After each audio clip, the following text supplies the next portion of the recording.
অভাব দারিদ্রতা সব ঘর ছেড়ে পালাবে এমন 3টি গাছ যা ঘরে লাগালে কখনোই ঘরে অর্থের সমস্যা হয় না। নাম্বার 1, মোহিনী গাছ।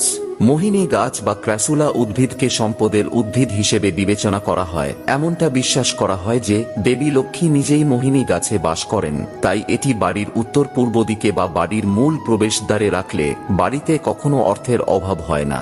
নাম্বার 2, শমী গাছ। শমী গাছ বা লজ্জাবতী গাছ ভগবান শিবের খুবই প্রিয় উদ্ভিদ এবং ভগবান শিবকে এই গাছের পাতা নিবেদন করলে তিনি খুবই প্রসন্ন হন। তাই এই গাছ প্রতিটি বাড়িতেই লাগানো উচিত, কারণ যে বাড়িতে এই গাছ থাকে অভাব দারিদ্রতা সেই বাড়ি থেকে অনেক দূরে থাকে। নাম্বার 3 গাছটি অত্যন্ত গুরুত্বপূর্ণ, তবে সেটা জানার আগে মা লক্ষ্মীকে আপনার বাড়িতে আমন্ত্রণ জানাতে ভিডিওটি লাইক সাবস্ক্রাইব করে কমেন্টে জয় মা লক্ষ্মী লিখুন। নাম্বার 3, জ্যোতিষ শাস্ত্র অনুসারে ঘরে মানি প্ল্যান্ট লাগানো সবথেকে শুভ বলে মনে করা হয়।